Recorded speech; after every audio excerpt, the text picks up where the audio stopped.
জীবনের শেষ নামাজ জামাতে আদায় করেছেন, জীবনের শেষ নামাজটাও জামাতে আদায় করলেন। তখন তার এমন অবস্থা, এত অসুস্থ, দাঁড়াতে পারেন না, হাঁটতে পারেন না। দুইজন সাহাবীর কাঁধের উপরে ভর করে তারপরে বহু কষ্ট করে মসজিদে গিয়ে নামাজ আদায় করেছেন, খুতবা দিয়েছেন।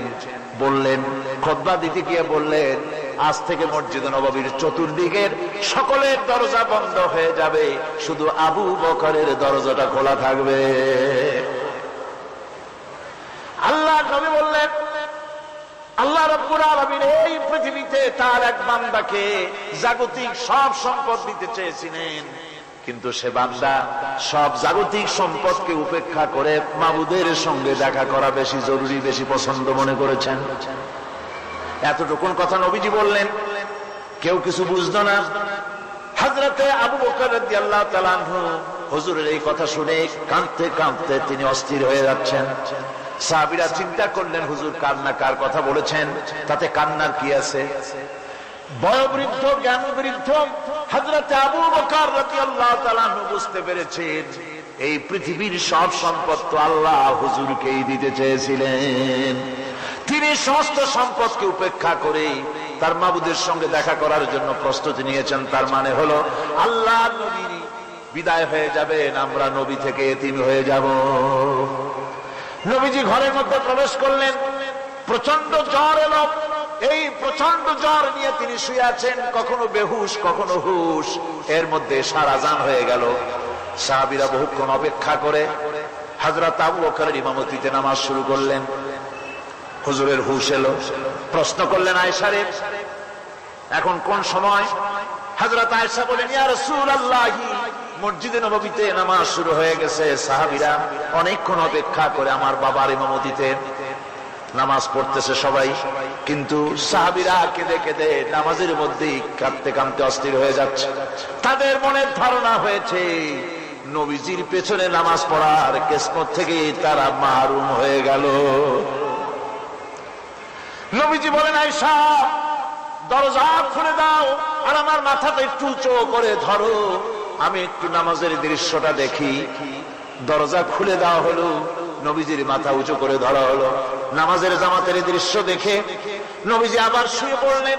হযরত আয়েশা লক্ষ্য করে দেখেন নবীজির দুই চোখের কোণা দিয়া পানি পড়তেছে। মা আয়েশা জিজ্ঞেস করেন, ইয়া রাসূলুল্লাহ, নামাজের দৃশ্য দেখে চোখে কেন পানি এলো? হুজুর বলেন, আয়েশা রে, এটা কোনো দুঃখের পানি নয়, এটা তৃপ্তির পানি। এই যে জামাত নামাজ পড়তেছে লোকেরা, এই জামাত কায়েমের জন্য তায়েফের ময়দানে অনেক রক্ত আমার ঝরেছে। উহুদের ময়দানে দান্দার মুবারক শহীদ হয়েছে, সাহাবায়ে কেরাম জীবন দিয়েছে। এই যে জামাত আমি দেখতে পেলাম, ভবিষ্যতের একটা ছবি যেন চোখে ধরা পড়লো। আমার মনে হলো কিয়ামত পর্যন্ত এই পৃথিবীতে আমার যত উম্মত আসবে তারা এইভাবে করে জামাতে নামাজ আদায় করবে। নবীজি মাথার কাছে মালাকুল মউত যখন এসে গেছেন, আমার ভাইরা, এই পৃথিবীতে যত নবীরা এসেছিলেন মৃত্যুর সময় সমস্ত নবীরা শেষ কথা যেটা বলেছেন, হাদিস, সমস্ত নবীরা উম্মতের জন্য মৃত্যুর মুহূর্তে শেষ কথা যেটা বলেছেন সেটা হলো আসসালাত, আসসালাত, নামাজ, নামাজ। আমার নবী যখন বিদায় হয়ে যান, বিদায় মুহূর্তে মেয়ের কথা বললেন না, কলিজার টুকরা নাতির কথা বললেন না, জামাইয়ের কথা বললেন না, স্ত্রীর কথা বললেন না, মৃত্যুর সময় শেষ কথা বললেন, আসসালাত, আসসালাত ওয়া মা মালাকাত আইমানুকুম, নামাজ, নামাজ, আমার উম্মতেরা নামাজ, আমার উম্মতেরা নামাজ ছেড়ে দিও না, নামাজ।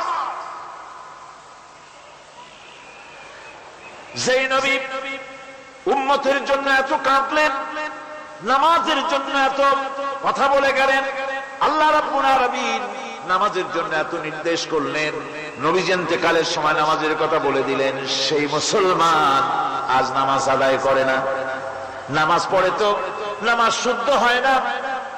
হযরতে হুযায়ফা রাদিয়াল্লাহু তাআলা আনহু তিনি একবার ইয়েমেন সফর করেছিলেন, এক মসজিদে নামাজ পড়লেন। একজনকে তিনি নামাজ পড়তে দেখলেন, নামাজ পড়তে দেখে তিনি অপেক্ষা করলেন। লোকটার নামাজ হয়ে যাওয়ার পর তিনি প্রশ্ন করলেন, আল্লাহর বান্দা, তুমি কতদিন এরকমের নামাজ পড়তেছ?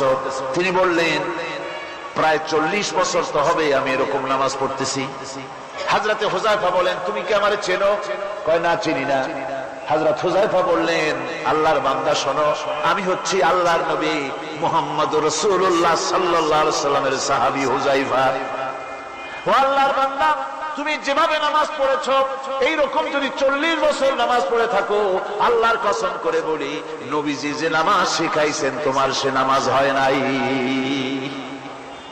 রাসূলুল্লাহ নামাজ হয় নাই, নামাজ পড়লেই হবে না। রাসূলুল্লাহ বলেছেন, সাল্লু কামা রাআইতুমুনি উসাল্লি, নামাজ পড়ো সেইভাবে যেভাবে আমার পড়তে দেখো। বিশ্বাস করুন ভাইরা, নামাজ যদি না হয়, হরতাল করিয়া, মিছিল করিয়া, বিক্ষোভ করিয়া